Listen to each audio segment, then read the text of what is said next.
Thank you so much. And welcome back to People Like Me with Leah E. This is the People Like Me podcast, and this is for people who hate love Caribana.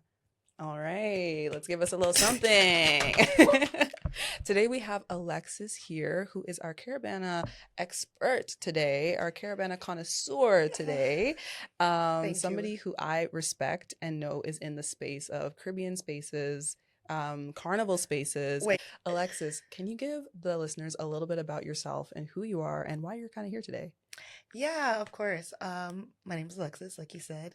I am born and raised in Toronto. I am a bacchanalist, and to say the least, I do the Caribana thing. Yeah. I do the Caribana thing. I've been playing mass for maybe 4 years. I've been modeling for about 3.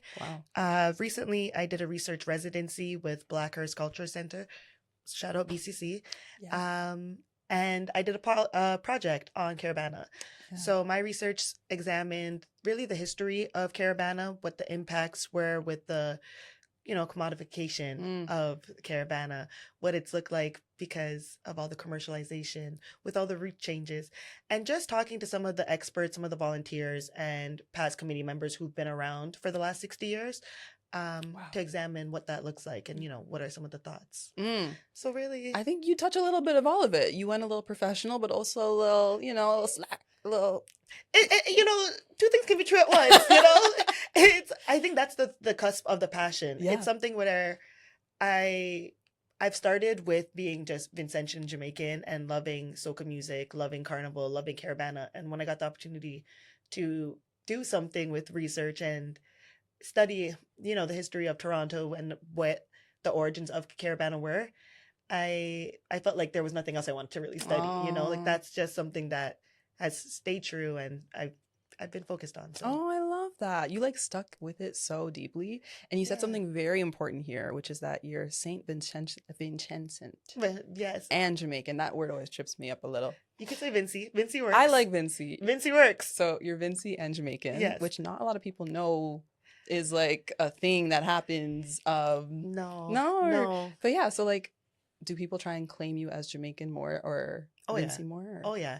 I think it's an ongoing debate of which one am I? Especially growing up more around my mom, but I think being around my dad's side, which is the Vincentian side, and having my grandma as an influence, I think there was always this you're Jamaican first, and Jamaica is the forefront popular community in Toronto, so I think that was always the perception for a long time. I think that's changed in recent years. Thank you. I think I've done justice to the Vincy people. I hope I have.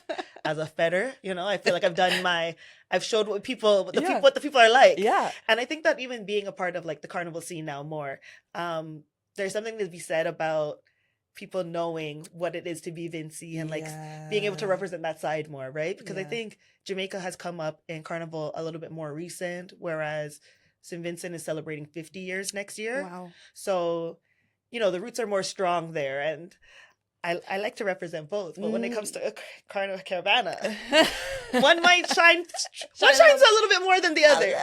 And that's okay. Yeah. And I think a lot of people presume because you're Jamaican Jamaicans might run Caribana or Carnival, but the roots of Carnival actually started in Trinidad. Yeah. And in Toronto specifically, I know that you met with Rita Cox. Yes, who I did. is a legend in the Caribana space. Yes. Community leader. Yes. And she's Trini. Yes. Right? Yes, she First is. and foremost. Yes, she is. Yeah. And Rita, first of all, we'll let you know that Caribana was started with the Trinis.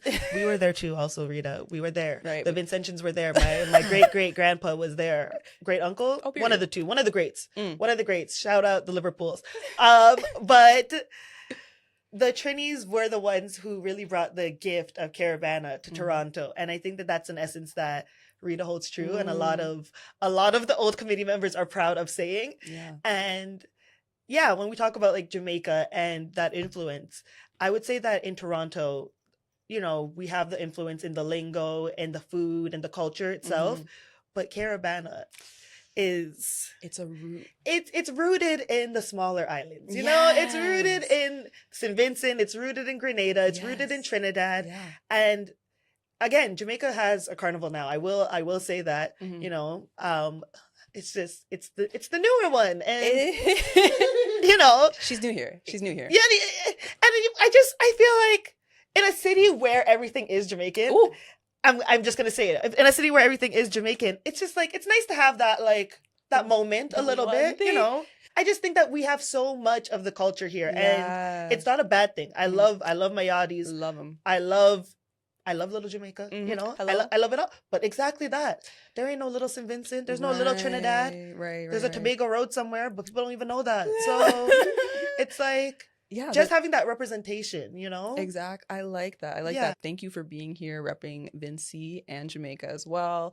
Hopefully people feel heard by that and by you, because you mentioned that. I'm going to ask you some rapid fire questions. Okay. You don't have to think too deeply, but that's obviously we do think deeply here. And fast. Quick. Let's get it done. All right. So I'm going to ask you a couple questions.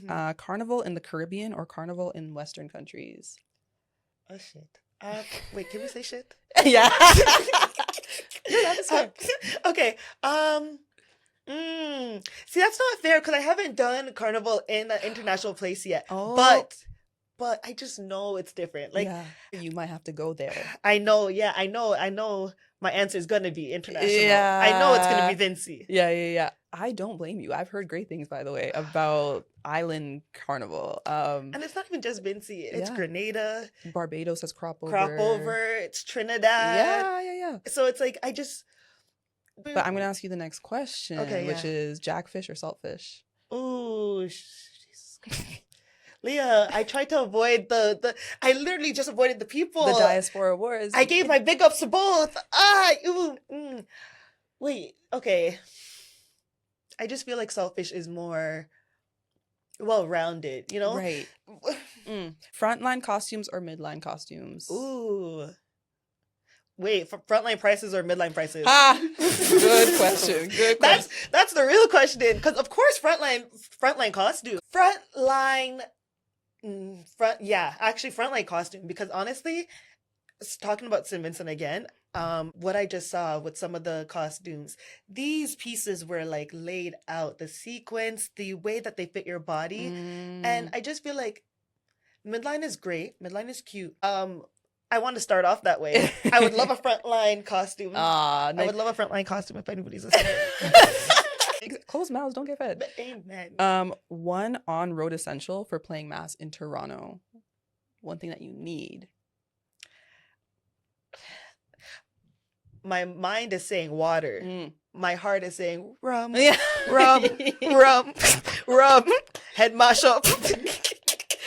We actually mentioned Rita Cox earlier, and I think I want to circle back a little bit about the history of Caribana in Toronto for folks who may or may not know. It started in 1967, and it was called Caribana originally. Now, today, it's not called that. It took place on Yonge Street even. Yes. And so can you talk a little bit about what Caribana used to look like in Toronto? Yeah.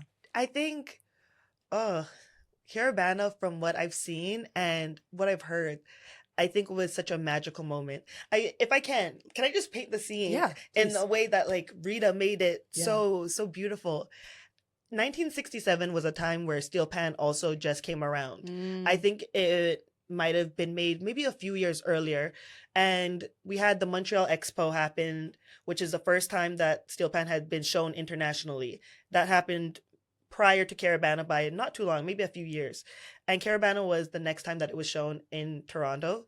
Again, we're talking about something that was given from the Trinidad community. So for steel pan to be exhibited on an international stage like that was already like something that I can't even fathom, because that's like outside of our realm, you know? I think that people forget too that the steel pan is such a new instrument, the newest percussion instrument in the 20th century. Wow. So hearing that from Rita and also from Ivor, who is a big steel panist in the community, it was a very monumental time for the community, for steel panists, even just to come, from the Caribbean and then to bring that here. I think it was magical. A lot of people talk about the fact that they came up in that time where a lot of Caribbeans came to do work in Canada. That was when the first Trudeau let in a lot of the Caribbean immigrants. So having them be able to share their culture was a special moment for them. It was a part of Canada's centenary moment, but I think it was a bigger moment than that. Yes. It was like, we are here. We are Caribbean. Yeah. We are so integral now in 2026, right? But like in 1967, I think it was more of a statement to be like, look at what we're doing. Look at the recent instrument we just brought. Look at how big our people are. And this is also like post-civil rights a little bit. Like that's a huge moment for Black people in Toronto. Exactly. And what it meant for people to be on that stage is so significant. And I'm wondering if you think today it's almost as significant. Today, do you think that Caribana holds that significance of like, here we are? I think no. Yeah. And in simple terms, in short, in simple terms, no. And you know why? I think that there is something to be said about. I'm sorry to say it, but so straight out. But I think there's something to be said about the way the city is holding Caribana now, right? And when we talk about the fact that this was a pivotal moment in the centenary history of Canada, right? So this is the 100th year for Canada. Everybody's bringing their festivals. Italy, I believe, brought something. A lot of the countries had their own festival. That's why we still see some of the Taste of the Danforths and everything today, right? However, I think that passion, I think that what Trudeau and the government and everybody were trying to do back then is not the same essence or even the same sentiment we get from the government now, I think that, which is something I kind of wanted to touch on, something with Caribana feeling more like a nuisance to the city sometimes versus something to be celebrated, And I think that is something to be said about the newness that is happening and what is going on in the Caribbean spaces that we're not seeing, Right. There's so much genres that have happened. Like, we might not be making instruments, but we have bouillon music, we have jab, we have bashment. Everything that is happening right now in the Caribbean is not really being reflected here. Yeah. Because it's not able to. It's not executed and it's not valued the same way anymore. That's a great point. And I think that you touched on something very significant there is like the government support and also the corporate aspect of Caribana now. I think it's a little bit more corporate heavy. What is it called now? Caribana? Toronto Caribbean Carnival. I did not know that. Yeah, it gets messy because at one point it was the Scotiabank Toronto Carnival or the Scotiabank Carnival. And honestly, this is something that I think that within the Caribbean community is still a sore spot, because the name Caribana is still owned by people within the Caribbean community. It's trademarked, actually. Oh, wow. However, that being trademarked means that it can't be used by the FMC, which is the committee that runs Caribana. It can't be used by the government. And it doesn't get that shine anymore, Wow. So it's not the Scotiabank Caribbean Committee Carnival, but it's the Toronto Caribbean Carnival. And that name now is like in the community, but it's not ours. Yeah. It gets very sticky. It gets very messy. That's very interesting. And I think that carnival specifically for some folks, it might mean, horse rides and merry-go-rounds. Carnival for Caribbean folks is a celebration of liberation and like what it's rooted in historically. Right. I don't know if you can touch on like what may have started Carnival. I think it was like the revolutions and the uprisings. Yeah. So, I think that when we're talking about Carnival internationally, one of the things that I think the government likes to play on here is that, the roots are a little different. This is more of a celebration here. And we see this happen with a lot of the festivals and, the protest, as I'll call it, with like Pride, right? In which the roots originally, the first Stonewall was a protest, right? But it's like when we're doing it here now, it's more celebration. Right. Whereas Trinidad, when we talk about the first carnival, that was after emancipation. Wow. That was after the fact that these people were left out of the banquets and the parties that were happening at the time. They would have the British would have grand balls, and what was everybody else doing? Just either in the streets, like doing their own little thing or asleep because they weren't allowed to participate, right? So after emancipation, Carnival became our thing. It became our celebration. It became our way to also, I would say, not just take back the power, but show that that power was always there. Yeah. Show that we've never been different. And you see that even with the way that European culture has integrated into Caribbean culture so easily, whether we like that or not. But the dances were something that we were able to replicate very quickly. The clothes is something that we were able to make even better, right? So it's like we took it and we made it our thing. Yeah. And when we talk about the roots of Caribana, it's a little different because, again, it's the 100th anniversary. And I think that when you talk to Rita and when you talk to a lot of the former members and the volunteers, it is something where it was about resilience still. It still was about power. It was about the fact that, we are here. We are Caribbean. This is our thing that we are giving to Toronto.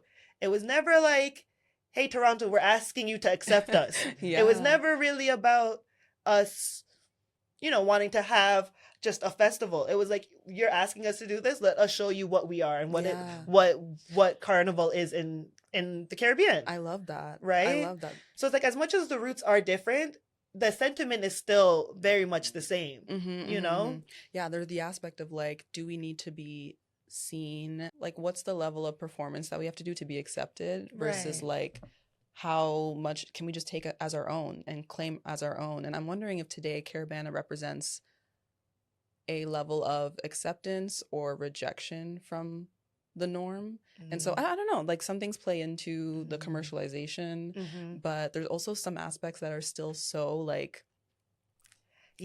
they're still rejecting some things, and I like it. I like seeing people dance on the streets. I like seeing people whine and do the things that everyone looks at as so sexual and so weird, but I'm like, as a Caribbean person, I love it. This is freedom. This is so it's free. Expression. Yes. And I think that is one of the things that like gets so muddy in Toronto, that slope of like, okay, this is a commercial thing. People want to make money from this. The government wants to make money. Band leaders want to make money. Everybody wants to have a profit because this is capitalism. It is commercial. Yeah. That's even why Scotiabank wanted their name on it. Everybody wants a piece of the chuppins. But when we talk about, again, the culture getting diluted, right? We lost the name. When people started to come for Caribana, they're coming for the Scotiabank Carnival. They're seeing it on the bandanas. They're seeing it on the cups that they're getting it. They're seeing it everywhere. And it's like, okay, so now what are we doing because for Scotiabank versus like, what are we getting out of this? And I think that is still also something that has been very rough for a lot of the former members. Scotiabank, I believe, became involved in 2007, right? So when that first happened, it was a sore spot for a lot of the committee members and volunteers at the time because they're like, what do we get out of this, right? Some people saw it as an opportunity to bring Caribana to the forefront. You're getting more money. You're getting this sponsorship. Others are like, but what is that sponsorship for, And losing that name, I think, meant a lot more than just losing the name. It meant like having to have more structure on the roads. It meant having to make sure that certain things were in place. And I think that some of those things were not put in place for the masqueraders, I think that some people like the policing because they don't like the stormers, which, I mean, that's another it's a topic. That's a topic we could get into. We're actually going to circle back on that. I actually wanted to like touch on a slight thing we mentioned about the sexualization of mass players. A lot of people have said that the costumes have gotten skinnier and skinnier, and so folks are saying, is this actually about the roots of history, or are we just doing things to look whatever? But I'm wondering, there's two sides to this that I actually see both sides on. I want to know your opinion. And that's, as somebody who plays mass, I do see both sides because I love to be skin out. I'll say it. I love to be skin out. I do love the idea of being free. Yeah. It's something that you see in Pride. Yeah. It's something that you see just in general when it comes to expression and freedom. A lot of that is synonymous with like nudity, being vulnerable, right? So when it comes to the smaller costumes, to some degree, I'm like, ooh, sexy. I'm gonna look so good. Yeah. However, I understand one, keeping bodies in mind, being realistic about people's bodies, because there are costumes I've gotten where I'm like, this is gonna look, yeah, and then it's just my areola that's fitting in it. Right. You get what I'm saying? And Right. I'm like, this is not. Was this made with you in mind? This was made with someone in mind that definitely didn't have these tig bitties. You know what I'm saying?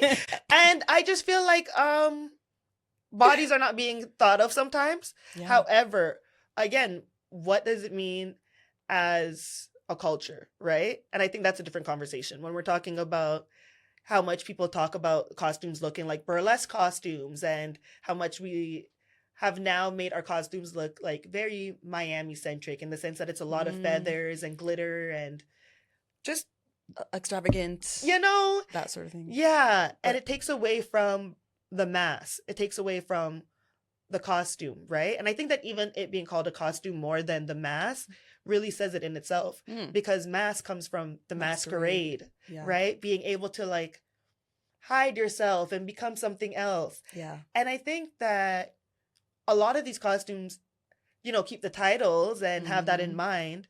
I could think of a few of them where it's like Hiruna, and that's the roots of like St. Vincent, and you know, Lagahu is the story of Trinidad, and like one of the like folklores, you know.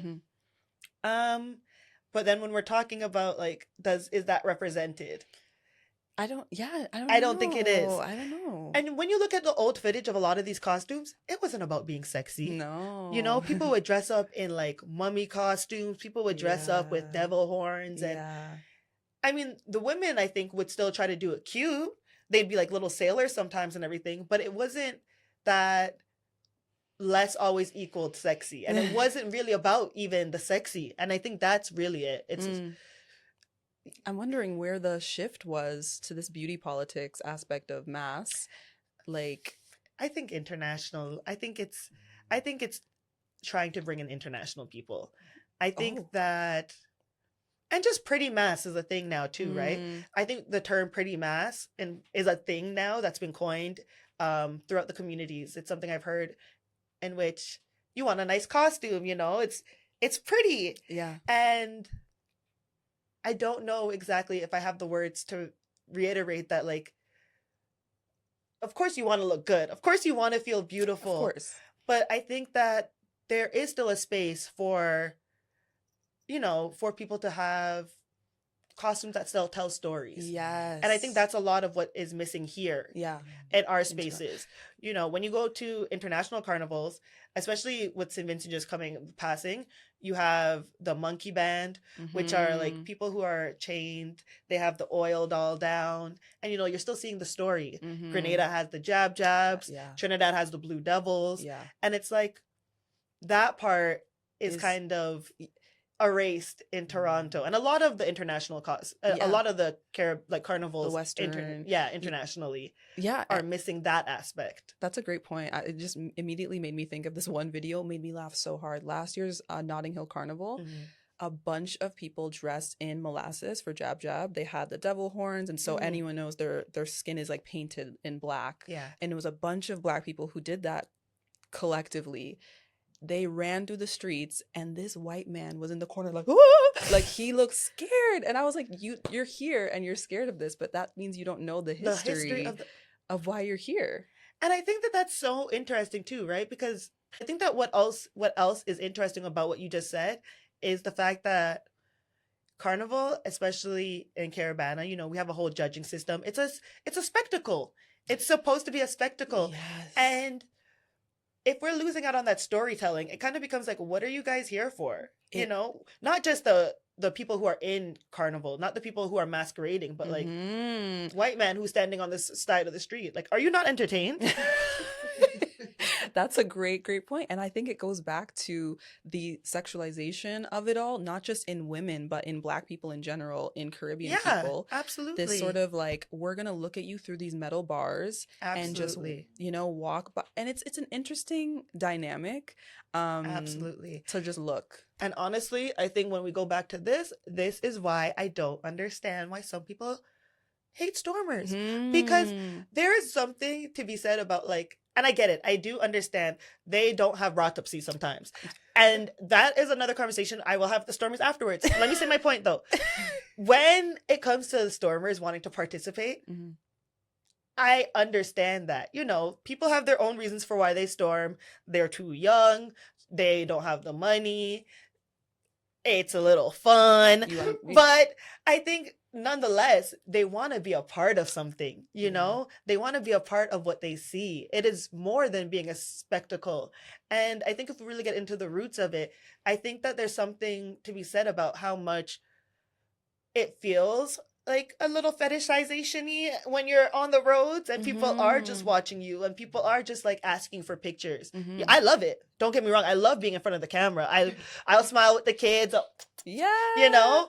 But I feel like it still gives like you are watching from out there and we are the spectacle. Yeah. Whereas, again, talking about the roots in Trinidad before, it was our celebration. This is supposed to be about us. Yeah. They weren't supposed to even be watching anymore, you know? Right. So having that aspect still feels a little uncomfortable. And like that is something that I think is troubling being here. Yeah. And troubling with the way that we do our carnivals. I think that's a great point. And it kind of speaks to the question of like, what is agency in Caribana? Yeah. And how much do we have of it? How much of it is our own? How much agency do we have under capitalism in general is such a great question. But like when we're playing mass and we have certain costumes that might look a little more scandalous in quotations, I think you're allowed to feel powerful in that.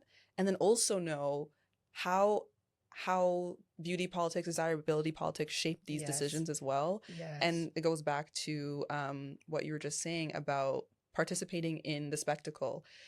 You there's two sides to it. You want to be a part of it, and you also acknowledge that there's a ubiquitous energy kind of looming in your participation. Even like an expectation, if we must, you know? And I think with a lot of industries in capitalism, especially when it comes to women, especially when it comes to desirability, right? Like, and I'm talking about like stripping. I'm talking about anything really that has to do with women even reclaiming their bodies or people reclaiming their bodies now becomes this thing of, okay, so because you reclaimed your body, I'm allowed to XYZ. Either take a picture with you, either touch you, either even talk to you. Yeah. You know, like sometimes I don't even really want to be talked to. Right. And I think that there is this expectation because I want to be on the road sometimes. Again, I love a photo. Ask for a photo. Yeah. But there is this looming expectation sometimes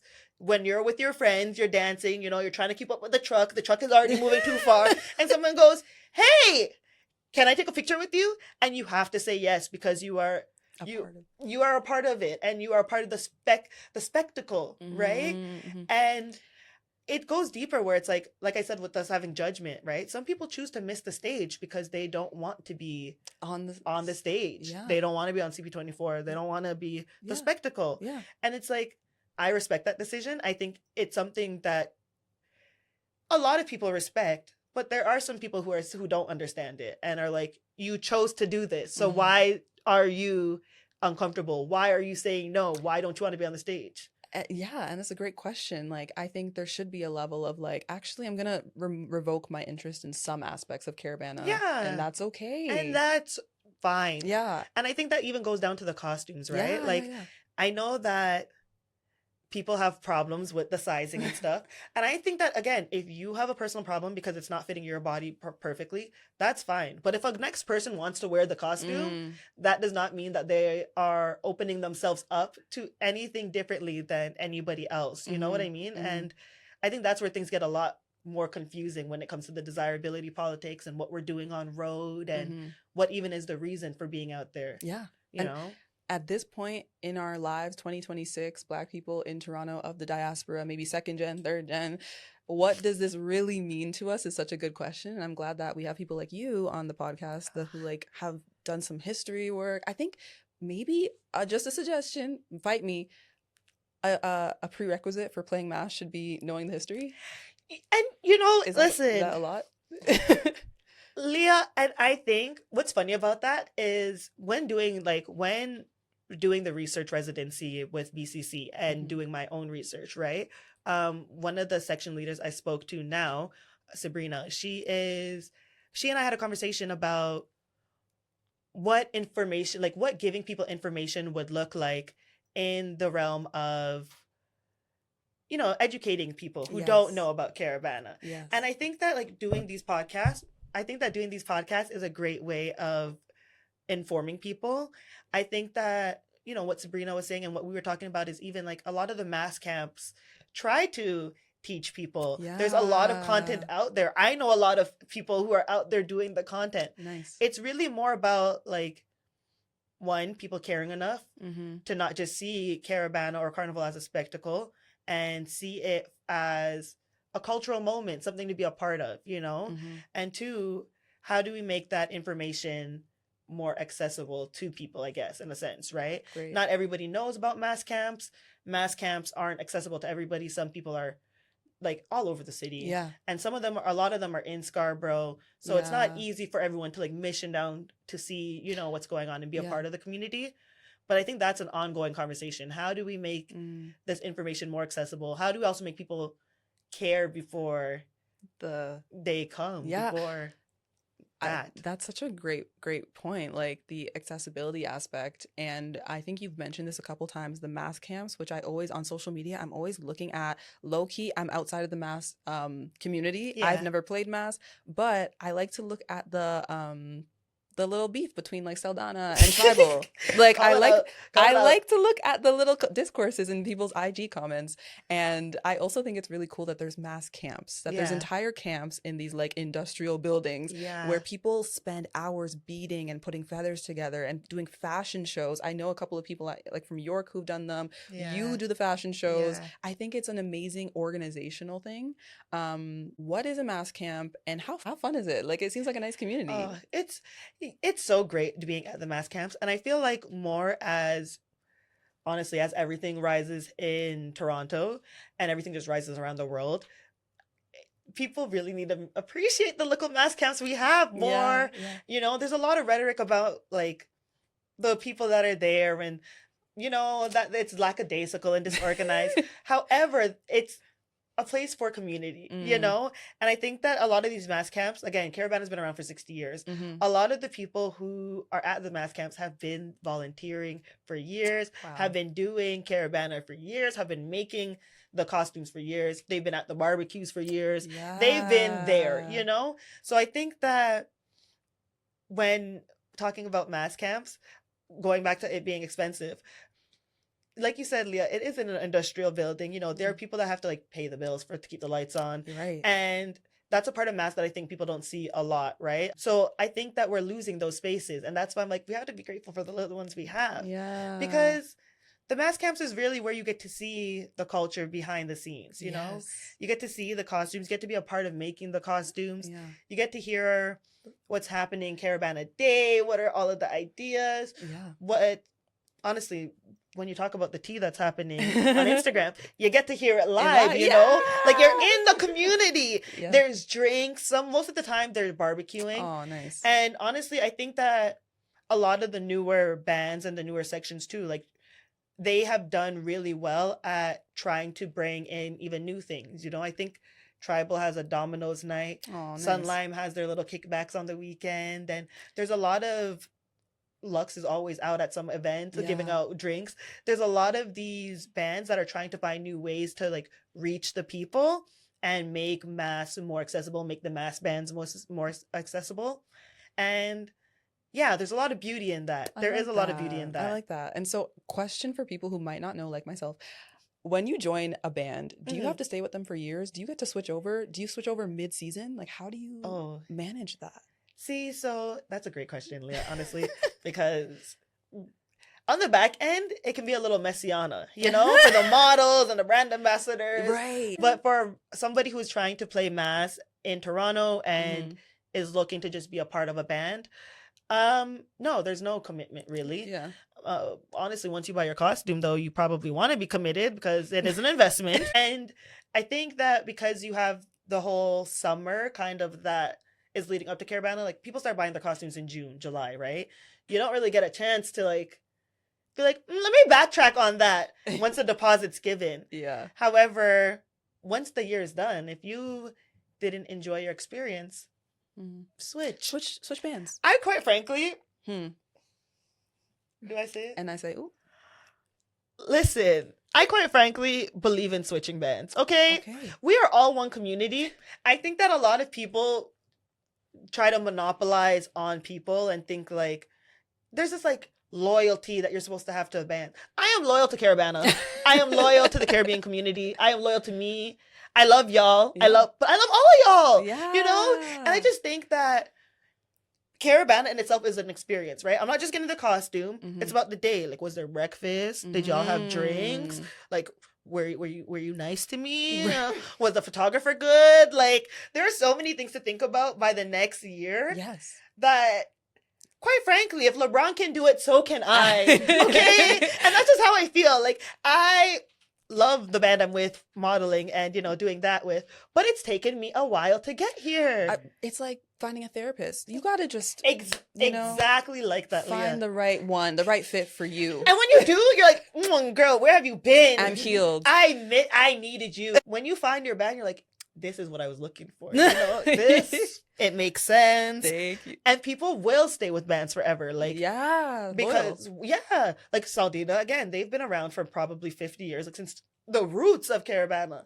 They have loyal people. Yeah. A lot of the bands have loyal people, especially the older bands, because they've either had good experiences. But I think taking all the factors. Yeah. Be a band hopper. I love the technicality behind Caribana, so I'm so glad we actually got to touch on that. I'm going to shift gears a little bit. We're going to talk about queerness in Caribana. Yes. Cheers, cheers. Yes. There is a bit of a segregation between like hetero spaces and queer spaces when it comes to Caribbean culture for obvious reasons. But I wanted to ask you, like, are queer people supposed to make our own spaces, or should we be integrated in these traditional spaces? Ooh. You know, can two things be true at once? Yeah, can two things be true at once? That's my favorite thing here. People right? like nuance. us. People like us love nuance. Yeah. I think that both are very valid. Pardon me. No problem. I think that both are very valid. I think that, you know, there's something to be said about the fact that a lot of queer people don't feel safe in Caribbean hetero cis spaces.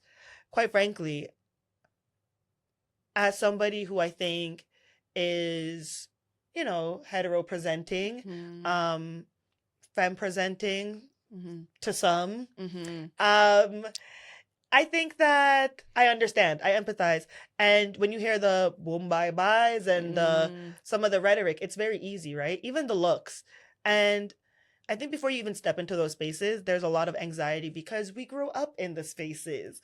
A lot of people who have come out or haven't come out and are looking for community have either already dealt with it in their personal lives, have dealt with it within, you know, our cultural references, right? Imagine someone who actually wants to show up. Again, this is a place where you're supposed to feel free, supposed to be able to express itself. How do you know you're going to be able to really do that without backlash? Right. And I think before we even get into the politics of the music and the spaces themselves, that enough is a lot to stop some people. Thank you so much for that, because you're highlighting the overwhelming homophobia and transphobia that exists in cis hetero spaces that prevents a lot of Black queer people from feeling safe in Caribana and all that sort of stuff. And so it's a bit of a catch-22. If I go, I get to celebrate my Blackness. If I don't go, then I get to celebrate my queerness in a different way. And it feels like you have to choose a little bit. It feels a little like a biracial struggle. Listen, it gives that, you know, like the intersectionality on Caribana weekend. Ooh. It's a little complicated. And to touch on that, even I think like to even say to answer your question, like I think this is why it's still important for queer people to have queer spaces, right? As much as the work needs to be done in this regular cishet place, carnival places and events, I think that in the meanwhile, we still need our own spaces. And I think that in the meanwhile, honestly, there's a lot that the cishet communities can learn from the queer events too. Hello. So like, us being able to wake that up Yeah. is important, you know? Yeah. It's giving new standards in certain things. Yes. And I'll say, like, for example, when I was at Pride Juve, right? One of my favorite things I remember is being there that day, the water was warm. Ooh. And I just remember like standing there and feeling like the water pumping on me in a hose, and I'm fetting waste, and I'm like, wait, this water's warm. Like, this is so mindful. Yeah. You know, and I said it to one of my friends, and they're like, well, yes, Alexis, gays planned it. And I was like, that is so interesting to say, because like there's a consideration, and we know, like, in the communities, we know that like it's like a nuanced thing, you know. We try to be more mindful, we try to think, but just to even hear somebody say like, well, yeah, it's like, but why was that not considered? Like, why is that not considered in other spaces? Why am I trembling at June and like feeling like this is more of an attack than like supposed to be helping me? And I think that's because a lot of queer people do have disabilities, and so there's that layer of like considering elements and considering temperatures and those sort of things. That's one layer. And so that goes back to my point about like the queer spaces even being able to influence these things and like give you more to think about, because but I'm saying it's important for you to be in both spaces. Relay this information back to the heteros. And that's what I'm trying to do. You're the double agent. Listen, I'm trying to do the good Lord's work here. Thank you. That's what we're doing here, even on this podcast. You know what I'm saying? I'm trying to put the words out there. Listen, the queer communities, they be doing it sometimes, you know? One thing I will say that we've talked about before is another example of the queer community kind of having a little like a one-up on the cishet community is the aspect of consent just being formally placed out beforehand, and just letting you know, like any queer party I've been to in Toronto is like, by the way, these are the rules. Yeah. Know this, know that, don't touch this. And it's normalized to say the thing before it's a thing. And there are repercussions, Leah. And I think that is like one thing that I'm so grateful I've gotten to see within our community, especially within the queer community, you know? I think that when we talk about accountability in general, just like on the internet, people hear that and they're like, canceled. Yes. And I'm like, no. And the queer community, a lot of the time, I want to say it one more time, a lot of the time, does a good job of holding people accountable. And the times that it hasn't done that, I've seen also other events try to pick up the pieces, you know, and try to be like, hey, we know that something messed up happened. We're going to make sure that or try our best to make sure this doesn't happen again. We are not going to allow this person or this incident to happen in our spaces, right? And so I think that, there's a level of awareness that these things can happen, but also a level of like, here are the guidelines. Here is what we are setting the standard as.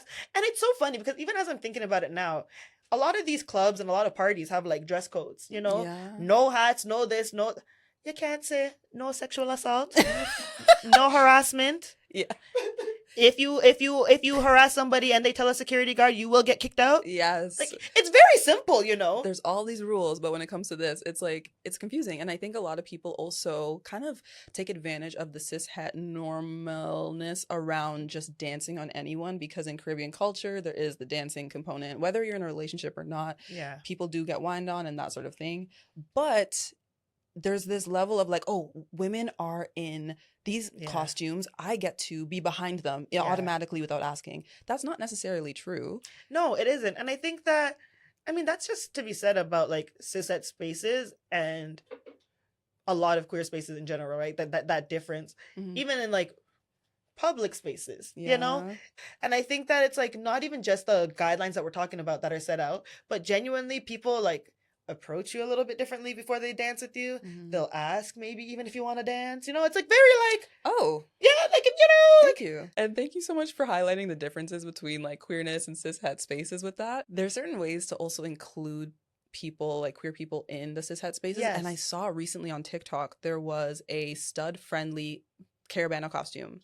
It was so beautiful. Yes. And there was shorts and sports bra kind of vibe. Yeah. I said, I like that. Yes. And I was just thinking about like the gender nonconformity aspect. Like there's a layer of that we're missing in Caribana that I think is also what we miss in the history and the teachings of how emancipation isn't just for straight people. It was also about queerness as well. Yeah. You know? And Leah, I think even what you're saying is exactly true. And I want to say that there are a lot of bands that are doing more, inclusive wear. And I love it because even as somebody who's been around for a few years, with what we're seeing happening is also deeper. It's a deeper thing in which you're seeing more queer people show up in the spaces, right? Like you're seeing people that want to be represented in the bands, in the sections, making the costumes. Yes. Ooh. That are now like, hey, what about us? And I think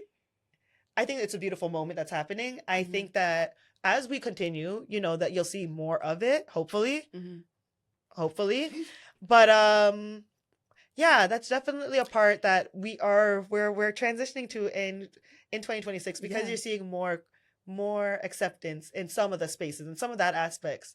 I don't know really if the parties have reflected that as much. I know, actually, even at Pride Juve, we did have DJ Reese there, who was like cishet man, and it was like a real ally moment there, So like we were having our little moments, but I think that there is still work to be done before people fully just feel safe in a lot of cishet spaces. It's a little unfortunate because sometimes I feel like on the weekends, especially Caribana weekend, I kind of have to choose like where are the people going to be at, and where's the function going to be at, like what's the vibe. And I know, I mean, I might keep this or not, but I remember us talking about the level of Caribbean, I guess, celebratory, traditional things that elements are more, I don't want to say, they're more prominent in the cishet spaces, like the guidelines and the costuming and this, like there's a aspect of traditionality, if I just made that up, that's there. Versus like the queer spaces, there's a little bit more, I guess, like freedom, but then also you're not staying. Within, I think I understand what you're saying, Leah, and I agree in a sense where it's like for myself, that's why it's kind of hard on Caribana weekend, because I love being in a queer space where like I can be free. I feel like everybody is safe, And also there's a moment where like Boom Bye Bye plays. I love that reclamation moment in a queer space. I do love it in a queer space. However, you see, when we talk about the rowdiness, when we talk about picking up something, anything, I don't know. I just don't think we've gotten somewhere. I just don't think we've gotten there yet in the queer spaces. And maybe that's because we're still figuring out what it's supposed to look like. I don't know what that is. Sometimes we're almost too considerate, where it's like, should we pick this up? Yeah. Should we? We're trying to keep the venue clean, but like it's a part of the song. We're gonna mash it up and buy it back. We will start GoFundMe's. We are community people. Alexis, thank you so much for that. And I actually want to ask you one last question. Yes. Which is, where do you see Caribana in Toronto going within the next 5 to 10 years? Oh, honestly, with my research residency and talking to a lot of the former volunteers, talking to Rita, we spoke a lot about this, and speaking with my friend Sabrina, who's a section leader, like I mentioned, we've spoke a lot about this. And I think just in the state of everything right now, Leah, it can go either way, where we could see it become very commodified and see the prices of costumes go up more, like Miami and Nottingham and a lot of the other ones like New Orleans, right? Or we have a time where we can really pivot, especially because one thing that I want to kind of mention is, it's 2026. Next year is 60 years for Caribana, right? So it's like, this is a pivotal moment to bring back those original elements, show something new, which is like the new music, show the new generation. But, let's restore some of that, and let's see what we can do differently for 60 years and onwards. And I think that we are in a time where, we can seize that opportunity. I think a lot of people are, not to say tired of the scene, but want to see something different, And I think that's why we even see the desire of people going back home to wherever back home is for them, even if they've never been there for anything else. But they'll go for Carnival because they're like, I feel like I need more. I need more freedom. I need more of my people. I need more than one day. Hello. But just that, right? And I think that like we're going to see something really interesting happen with Mhm. this pivot into 60 years and the Mhm. next 5 years in general. Oh my goodness. Thank you so much, because you just like brought out the understanding of the value of Caribana in certain countries versus here. Yeah. And I think that's something that we could probably work on going forward. Oh, yes. But thank you. And I also wanted to say, Alexis, your mind, your voice here in this space is so important for folks who are in a hate-love relationship with Caribana. This is for people like us. And I wanted to say, if you want to tell the people where they can find you. Oh, yes. I mean, people, you can find me at OMG is that Lex. That is OMG. Is that Lex? LEXX. If you want to hear me talk. Oh, if you want to see me do Caribana this year, you can follow me there. Yeah. There's going to Thank be you. so much BTS, so looking forward to that. Yes. And also thank you, Leah, for having me. Oh. This has been an honor. I know I said that off camera, but I just want to say it again because yeah, I just love what you're doing with the podcast. And I think that you bring a great experience for people to watch, but also you create a great experience for people to feel safe to like just say what they need to, and you know, let us have these discussions. So thank you so much. Signing off, people like me.